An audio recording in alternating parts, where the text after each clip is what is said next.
So basically, we build up everything, and now we are ready to talk about these important theorems. Okay, so in 2D, now we look at if we look at the green theorem, this idea that basically you have a region, and the region is enclosed by a curve. Okay, so this is region D. So this is a closed curve that's surrounding the region, right? So here we have a few ways that we are able to describe the surrounding curve. So for example, if you specify the x-range first, so that's basically saying I'm doing the projection down to the x-axis, and then I will have A and B as the endpoints, and then you can separate the curve into the upper piece and lower piece, right? So that's one way. So let me quickly copy the curve. I'm gonna paste it here and here. Okay. So there are more than one. There are two ways that you can somehow describe this surrounded curve. So from this two breaking point, you can separate it into two pieces, where we can call the upper piece to be the curve C sub U, and the lower one is C sub D. So basically, you just need to describe the function in terms of x. That will give you the description of these curves, right? So the one below is actually a lower bounding function we call G1 in terms of x, right? The upper one is upper bounding function which we call G2. And then if you think about breaking it up by doing the range of y first, then you are projecting it onto the y-axis, and you have, let's say, this is the highest point, and let's say this point is the lowest point. So this is, let's say, from C to D for the y variable, and then here the separating point and the separating point. That tells you, okay, now if you want to describe this closed curve, you can separate it into two pieces. Okay? The piece on the left is a function in terms of y. So it's the lower bounding function for the x value, h1 of y. Here we have x equal to h2 of y as the upper bounding x value. So we call this piece on the left to be C sub L, the piece on the right to be C sub R. Okay. So here we have multiple ways to describe the surrounding curve. Okay. But now, we're going to do the derivation in a sense that we relate the integral along the boundary with the integral within the entire region. Okay. So that's the thing that we're going to do starting from this point.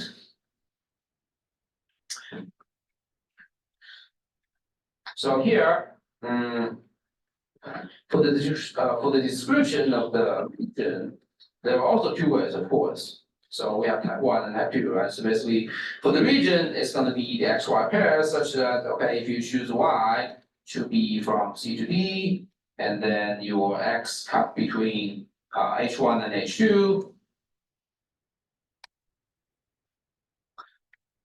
So you see, for the double integrals over the region, there are also two ways, right? So this is one way, and then for the xy pairs, that you specify the bounds for x first from A to B.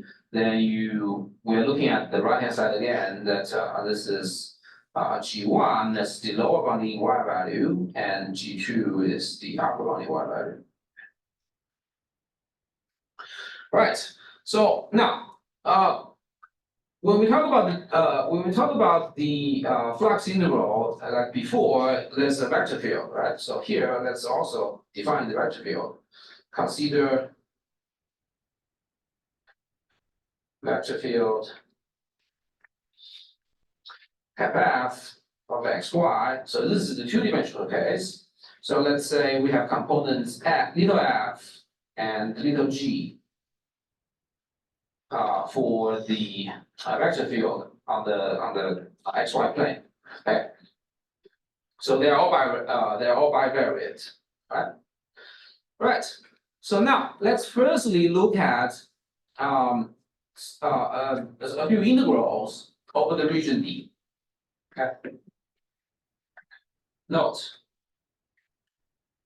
that for the double integral over the region D of, let's say, del f del x, del f del y. So basically, we're integrating this partial derivative because if you think about the curl and divergence, so the divergence is basically the component functions doing the partials to a certain variable, right? And for the curl, it's also that thing. So basically here we just try to integrate a partial derivative over the region D, and then we actually can do this because basically you just want to put, so here this is the partial derivative with respect to y, right? And if you put the inner integral to be in terms of y, then this is saying, okay, I do the partial and then I integrate with respect to the same variable, and then I'm good, right?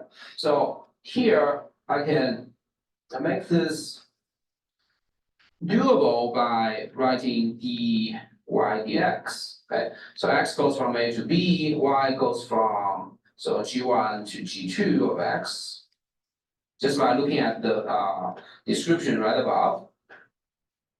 And now we're integrating del y, right? So we do this for a reason. Once again, we have the integrand to be the partial with respect to y, and then we integrate with respect to y. So that tells you what? That tells you we can apply the fundamental theorem of calculus. So this will give you the antiderivative to be little f, right? Evaluated at g1 and g2. Okay.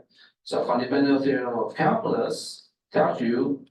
So for the outer integral, it will be still in terms of x. But then for the inner, this is the f, little f. Here, my y value is evaluated at g1 and g2, but my x value doesn't change, right? So this is x g2 minus x g1. Okay, then I just do the evaluation. Okay, it looks really nice, right? And somehow, if you look at these expressions, they relate to the way that you parameterize the curve, right? So like this. Right? So xg2 is the upper curve, xg1 is the lower curve, right? Of the curve C that you look at. Okay? So somehow everything relates in a certain way. Right? But now let's quickly look at another one. So now let's say we do the double integral over the region. And we're integrating del g del, let's say del x, okay? So you see, it doesn't really matter. So either it's f or g doing the partial with respect to x or y. But here, it's a similar thing. So basically, we write the inner integral to be in terms of x. So it's dx dy. We are doing the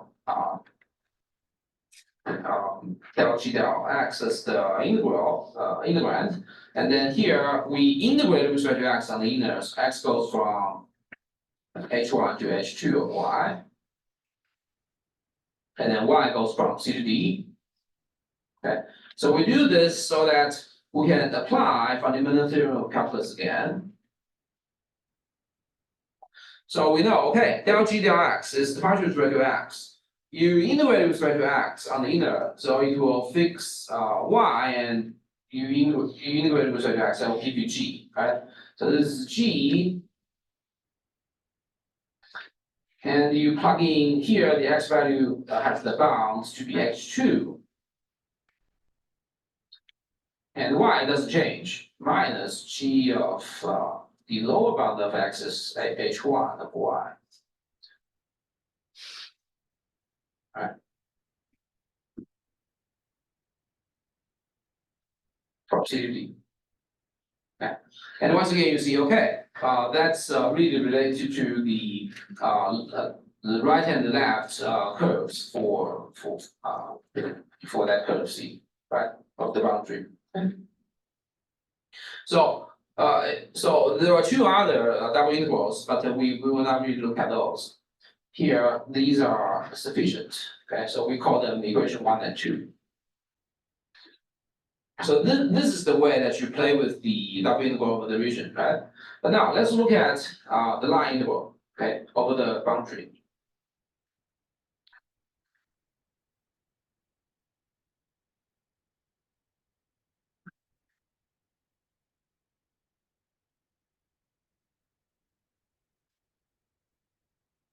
So let's say we are doing the integral over the closed curve C of f starting with dr.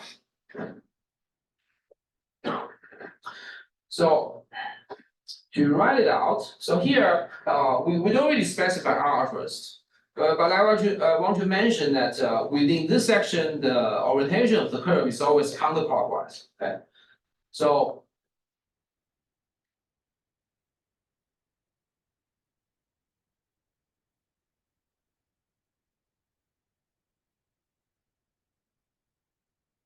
for a closed curve, so this is a little bit special. But now we firstly split little f, the vector field.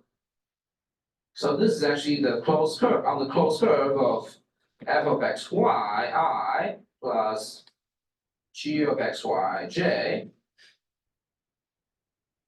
Okay. So that's the vector field. Now we're starting with dr. Right. So then dr is really up to the way that we describe the boundary, and then we do the tangent direction. Okay. So let's further split these. We just distribute this dot into two pieces. So the line integral of f of x y I starting with dr plus the line integral of g of x y j starting with dr. Right. So why do we do this?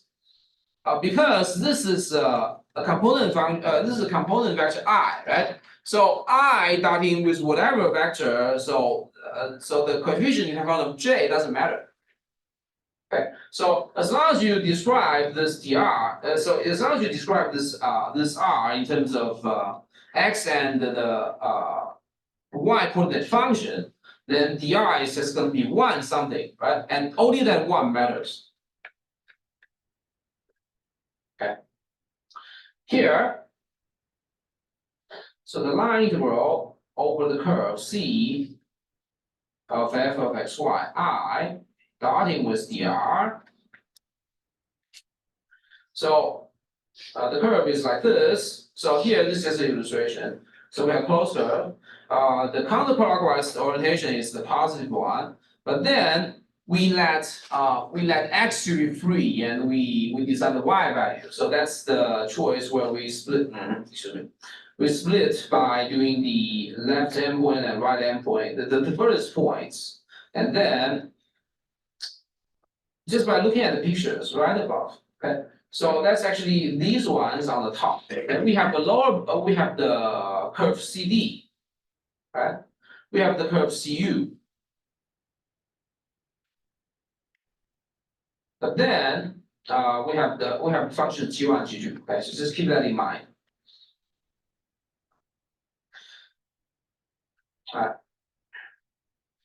We have the piece on the top.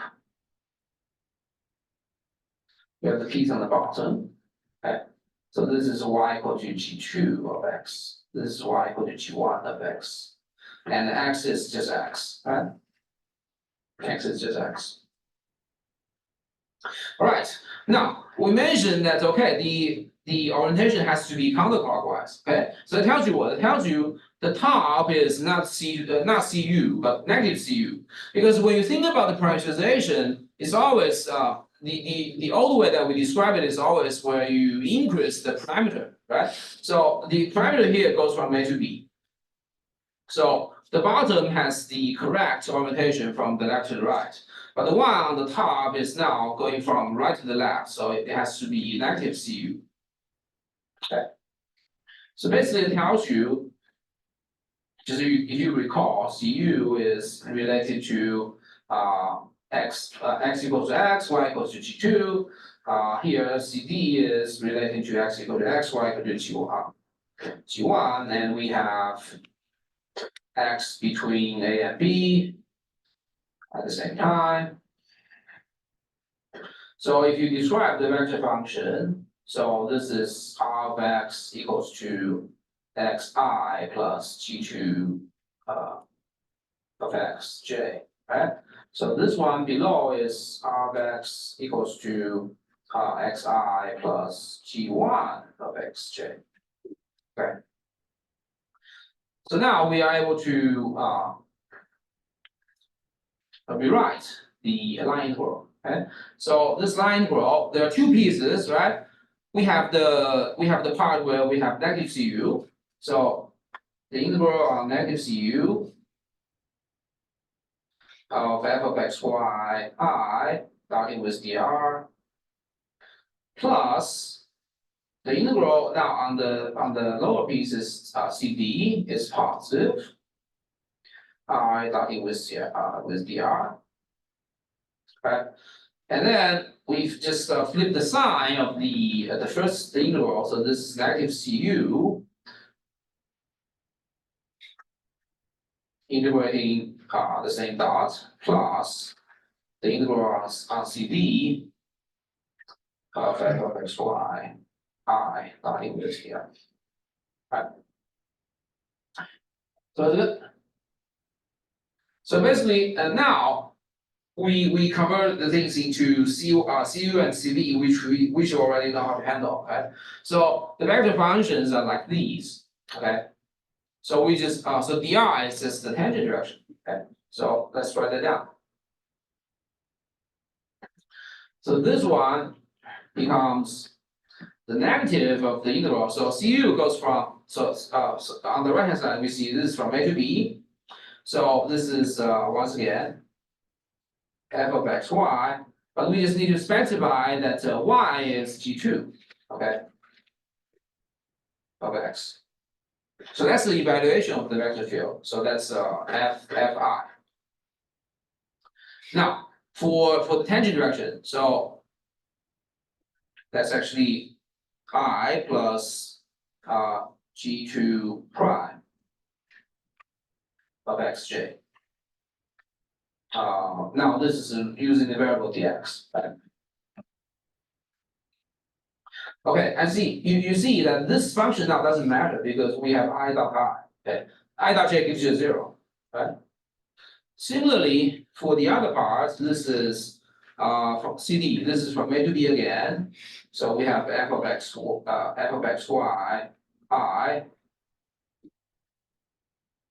and here y once again is G1.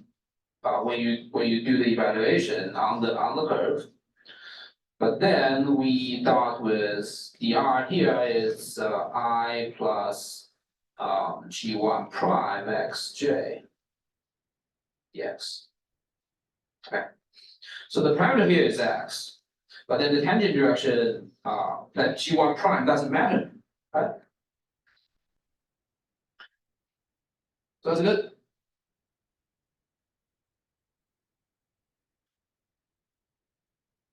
So now G1 and G2 prime, they don't really matter, which is really nice. So this becomes the negative of the integral from A to B of f of, excuse me.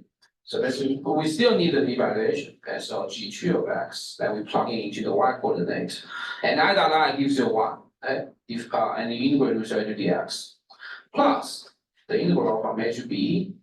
So this is the evaluation x G1 of x right here, and then I dot I gives you 1 dx. Okay. Right. So now this is the the vector field, the little f, this first component, evaluated on G1 and G2 along the curve, right? Like right here, okay? So you see by equation 1 that directly relates to the first integral that we integrated on the entire region D. Okay.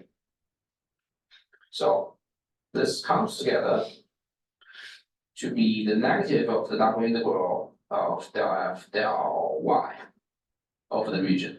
Okay.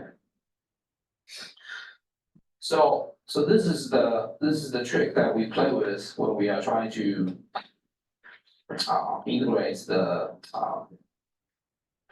vector field starting with the surrounding curve. Okay.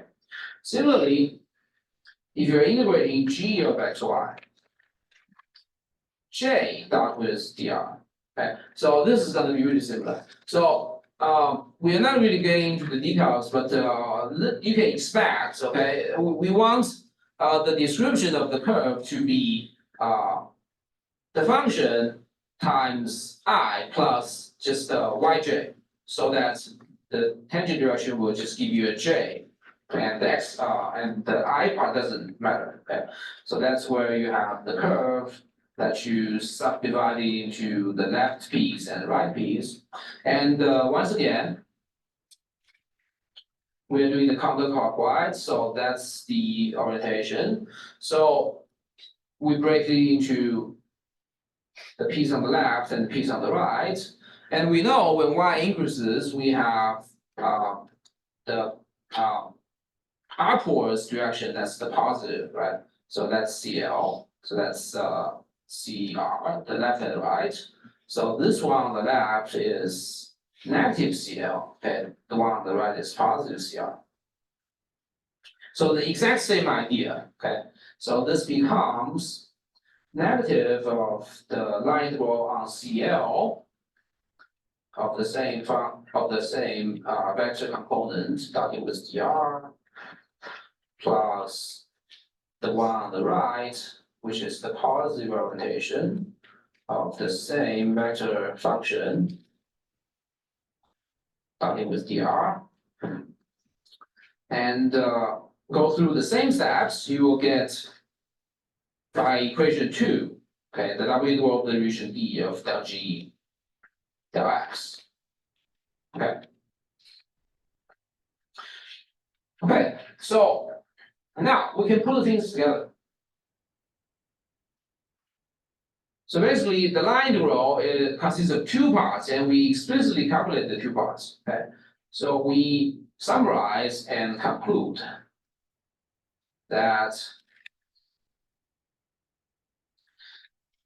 the line integral over the entire closed curve of f starting with dr is the double integral of the region of what? So basically, if you look at the 2 expressions, this is del g del x minus del f del y, right? That we're integrating.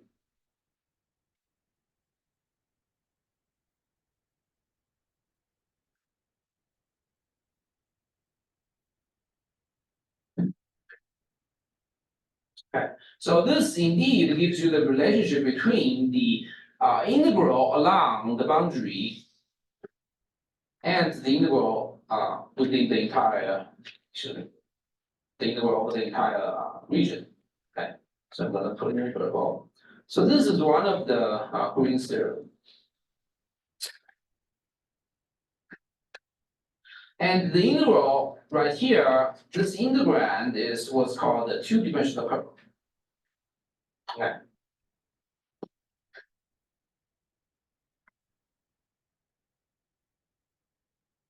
So by the derivation here, we started with a curve that's closed and also it doesn't cross with itself, right?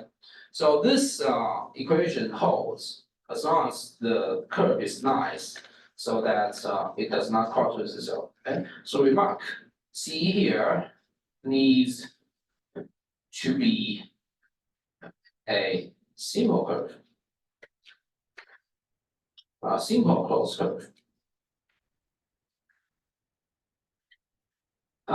So when I put in words, basically the curve doesn't cross with itself. Okay, so But for figures, so this one is good. But if you have a curve that's like this, then that's not good.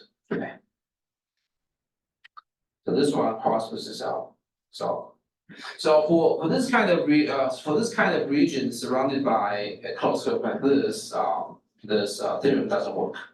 Okay. All right.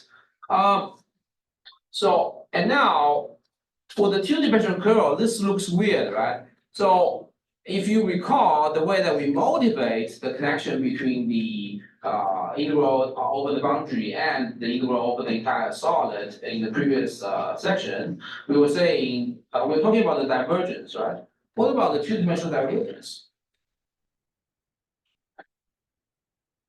How to obtain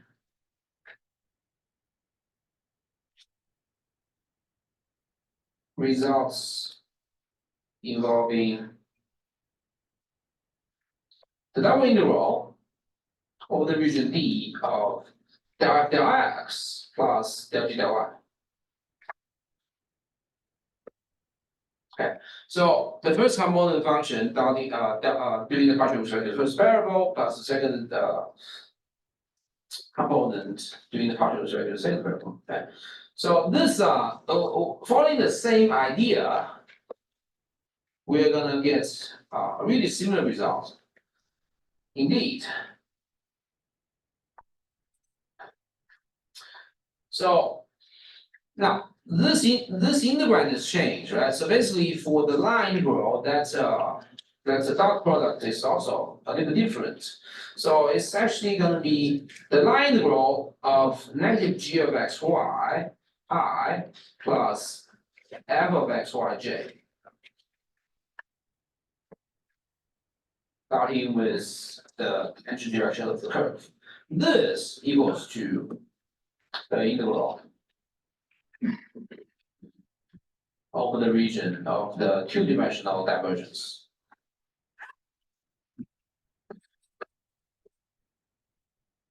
And here, for more details, make sure to look at the sections 17.4 and 17.2 about this expression. But basically, this expression is named the unit normal vector of the curve C. So this is the vector field starting with that's a normal vector of the curve. Okay. Accumulated along the closed curve. Accumulated with respect to the arc length. Okay. So somehow the vector field Fi plus Gj, you play with this dot product right here, it will give you that dot product. It doesn't look really straightforward, but this dot eventually equals to this, and the definition of little n is the normal vector of the curve. Okay. Let me see. Okay, so yeah, let me quickly summarize the Green's theorem. So in summary,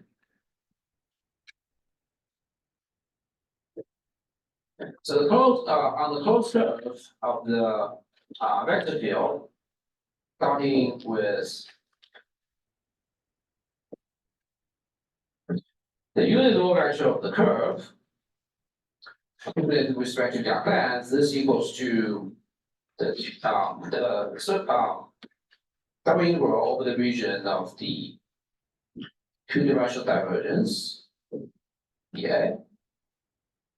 So this is the Green's theorem flux form.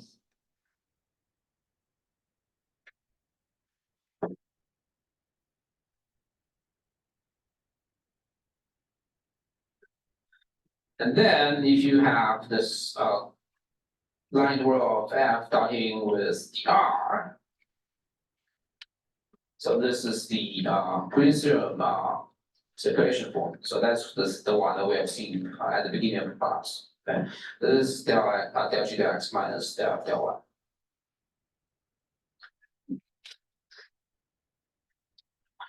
So Green's theorem.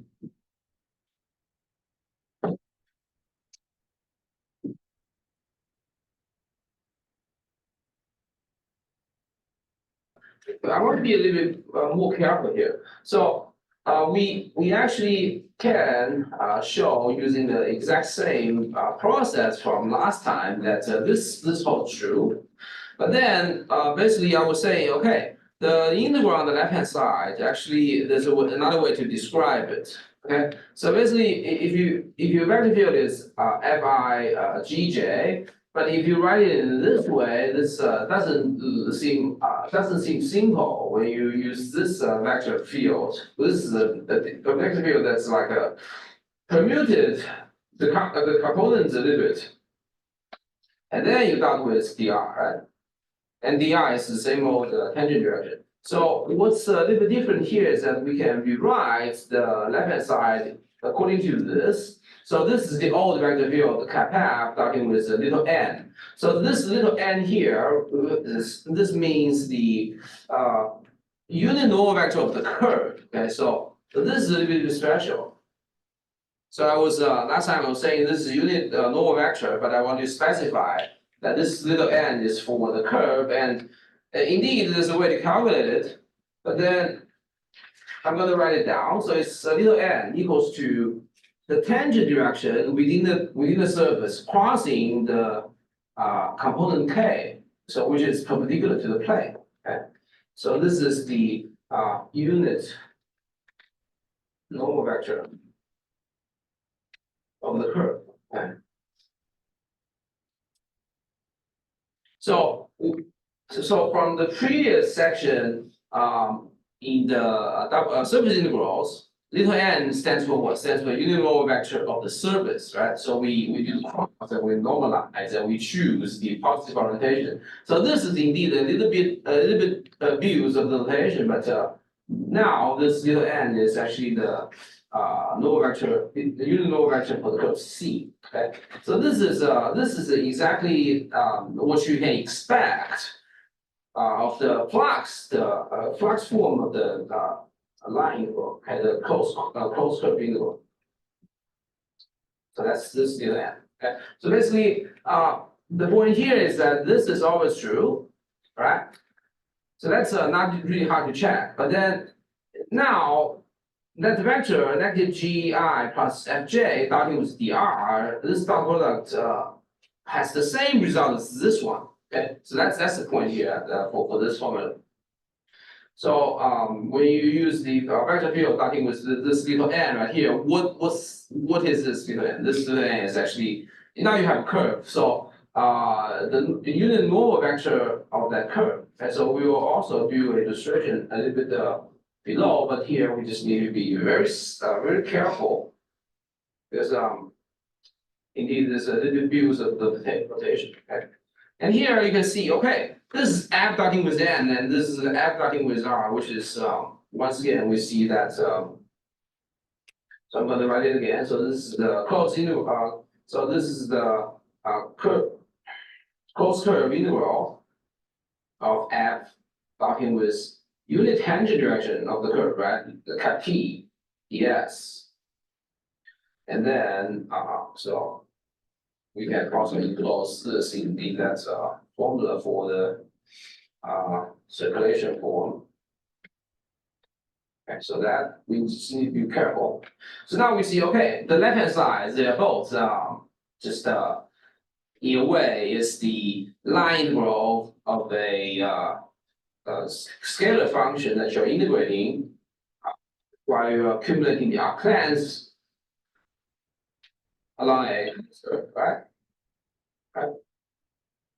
So now these are both dots, okay? And how do we interpret the dots? So little n on the left hand side right here, this is the normal vector of the curve. And since this is cap t crossing with the vector k that's pointing upwards from the xy plane, So if you want to illustrate it in a figure, so basically, let's say the curve we're looking at is this one. And I'm gonna copy this, yeah, I'm gonna move it down a bit and copy this for the right hand side also. So now we have two different vectors, unit vectors. So unit tangent vector is what? So it's so once again, for this section, we are looking at the curves and the orientation is counterclockwise, just remember that. Okay, so the unit tangent direction is going to be just following along the curve, and it's unit vectors that is like circulating around it, right? So that's cap P, and just follows along the direction of the curve C, right? Cap P. And then when you talk about the unit normal vector that's on the right, we're gonna do so. Basically, if you think about that K, right? So we wrote that little n is cap T crossing a little k, so K is pointing outwards from the plane. Okay. So now that's the right hand rule again. Okay, so cap T crossing with this vector. So cap T is counterclockwise, and then your fingers rotate along the direction that's pointing towards yourself. Then okay, your thumb points outside of the surrounding region. Okay, so that's unit tangent direction.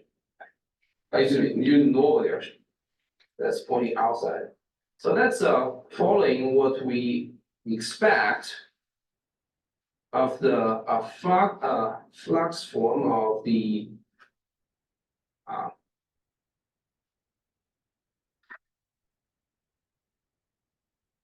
line integral. Okay. All right. So these are the unit tangent direction and the unit normal direction of a closed curve. Okay. And then now, if you take into consideration of the vector field, so let's say my vector field is now in red. So something like this. Okay. So at every point, it might give you a different direction as the vector field. And so now, if you look at the dots for the circulation form, this is f starting with t, right? F starting with the unit tangent direction. So that's somehow doing the calculating the work, just accumulating the work that's the rotation along the tangent direction, right? Unit tangent direction. But now, if you're looking at the right hand side, for the flux form, this is the vector field. So it may be a little bit different, but point here is that now you're calculating, you're accumulating cap F starting with little m, which is pointing outwards from the curve. Okay. So that's a little bit different. So here, cap F starting with cap T is the component, so the component of the vector field along the tangent direction and along the curve.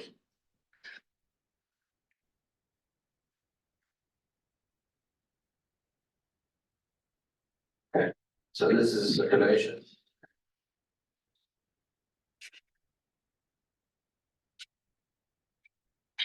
All right. And here, cap F starting with this little n. This unit normal vector is the component perpendicular to the curve C. Okay.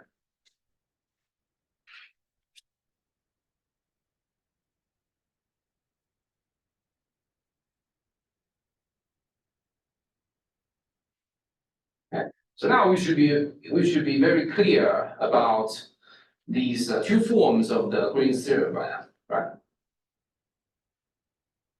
So exactly what they mean for the left hand side, the line integral for on a closed curve, and the right hand side, the line integral on the region that's enclosed by the closed curve. Okay. All right, so that's 2D, okay? So now what happens with 3D? So basically, for 2D, you can imagine that this is actually what you see on the XY plane, right? But this is directly extendable to the three-dimensional space. Okay? So this is the extension. And if you like, we can quickly go over. So now we consider introducing the Z component. But now let's first by starting with the vector field that's having only the XY components, but 0 at the Z component. Okay, so this is just still the same thing. This is the vector field that's giving you only the XY portion. Okay, so f of XY, g of XY, and 0 in terms of time. So now let's calculate the divergence and curl. So although the two-dimensional divergence and curl, they are just not exactly the way that we define things, but then we always can calculate that in 3D. Okay, divergence of kappa f, this is going to be the same thing, right? Because we only have f at the first component, g at the second. So this is del f del x plus, yeah, let me make the del really clear, del g del y. And then this is 0 del z, okay? So del z, del 0, del z, that's going to be a 0. And of course, if you want to calculate the curl, let's just be reminded this is a very important calculation. Okay, so this is going to be ijk, and then you just remember when you're doing the second row, that's going to be the components of the nabla operator. So that's actually doing the partials with respect to x, with respect to y, with respect to z. Right, and finally, this vector field is only fg0, right? So we just put that down. So this should be really simple because if you notice, if you keep this third column right here, okay. So basically, when you calculate this I component, it's going to give you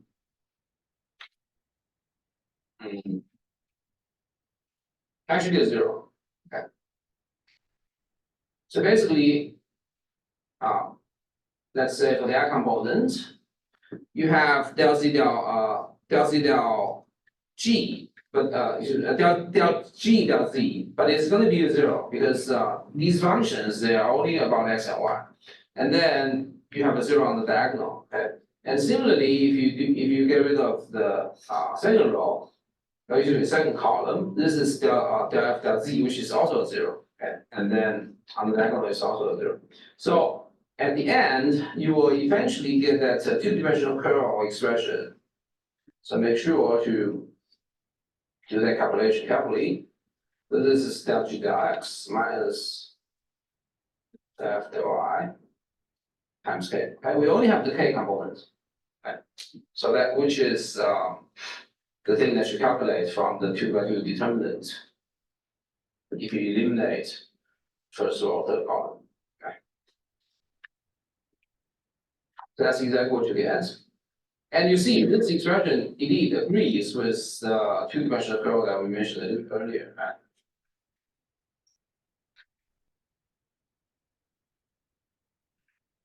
All right, so that's just the divergence and curl that we extend to 3D. And now to repeat as a figure.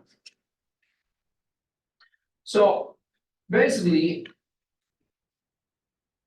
we're still looking at the same region within the XY plane.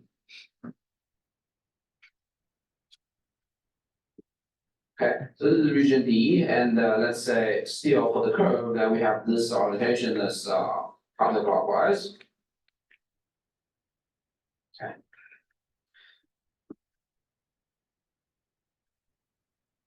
All right. So now, so there are two ways to think about this region. First, this is enclosed by a curve, right? So you do have a normal vector, unit normal vector of the curve, right? But at the same time, this region D is actually enclosed within the surface XY, XY plane, right? So for this plane, there's gonna be a normal direction. Okay. So there are two normal directions that are somehow doing different things in the integrals. Okay. So there's a null vector pointing upwards, which is the null vector of the plane. You can say also the surface, okay, and that's just the direction pointing upwards. Okay, so that's the positive orientation, which is k. Right. So in 3D, Green's theorem, well, Green's formulas are the following. So the flux form. So both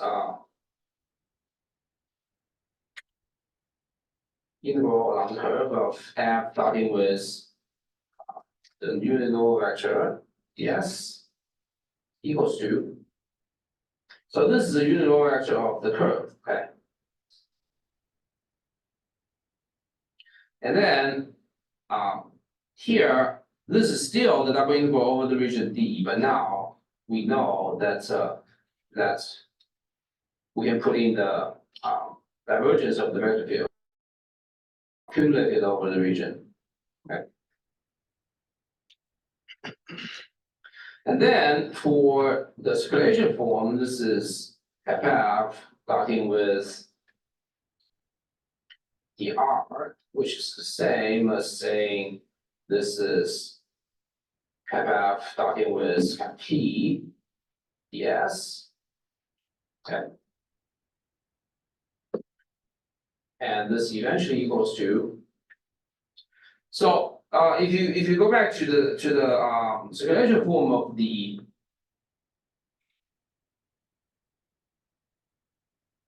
circulation form of the Green's theorem, you will see, okay, that two-dimensional curl. Now we can rewrite it as the curl of the vector field. Now starting with k, right?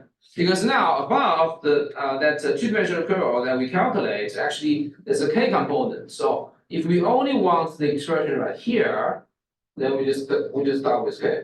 Right? So now you see, okay, in this double integral, we have something a little bit different. So this is dn, right?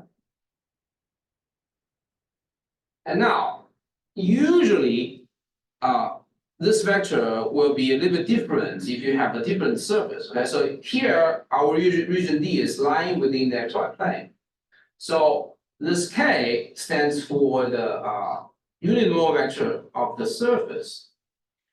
So in general, it will be a little n, which is the unit normal vector of the surface. Okay. So it's really up to the context. And in our figure here, this is the unit normal vector of the xy plane. So you can see when you're integrating a curve, that n means the unit normal vector of that curve. But here, when you write it in a double integral, that's actually the unit normal vector of the region. Okay, so that's a little bit different. All right, so now we extend it to a higher dimension, which will agree to what we have seen from the previous section. Okay? We have seen the flux form, but it's integrating a divergence over the entire solid, right? So you can somehow expect. So it's going to be the closed integral on the closed surface cap C. Now, once again, this is cap F starting with little n. But now here the little n is now the unit normal vector of the stop the surface.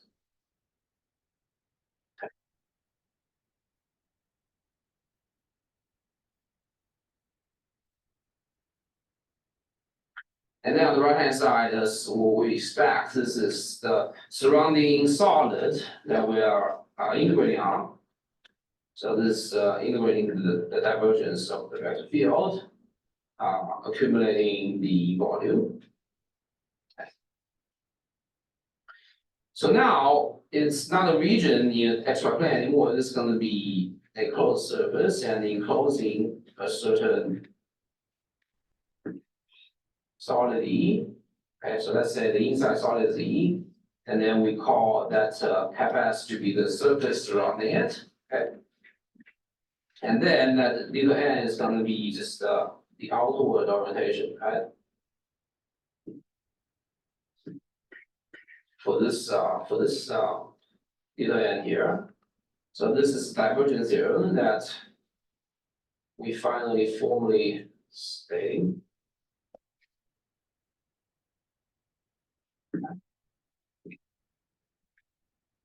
And finally, to extend the top equation for the circulation form, so this is a little bit different. But now, because here we have a surface, but now you see, let me get a picture.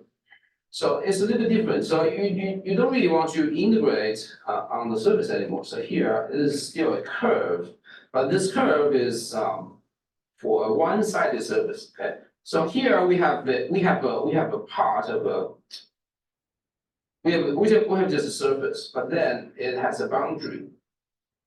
All right. So the bottom is a boundary curve, and let's say the orientation is counterclockwise. All right. So that's a curve, but then basically the surface is actually going through this closed curve, and there is an orientation that's once again pointing upwards. We calculate the lower edge. Okay.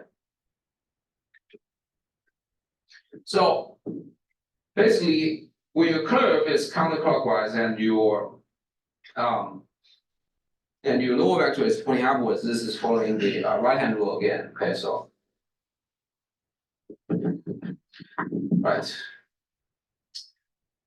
So yeah, let me correct this integral because this is not a line integral. So what do we have? We have f starting with dr again, okay, from the equation on the top. Okay, so this is the situation that we see. And now it will become the double integral with the surface s. Now this surface is just a part which is not closed. Okay, so this is we have two sides. And then we are integrating the curl of the vector field, now starting with this little n. Okay. Accumulated over the subdivision of the surface area. And this is the Stokes theorem.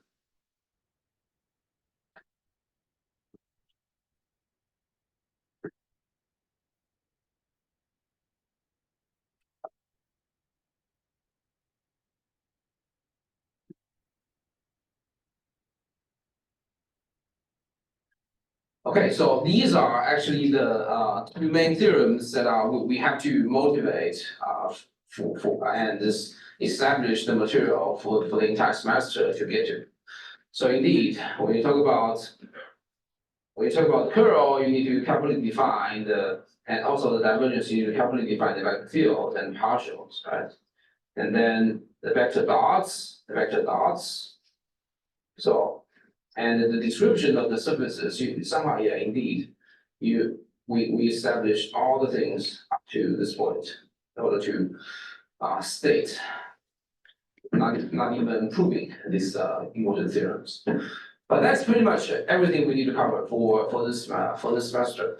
So once again, this section. So here, this is a combination of 17.4 Green's theorem and 17.7 and 8. The divergence theorem and the Stokes theorem. So these are important theorems. Although they are the punchlines of the entire course, but they are not required to know.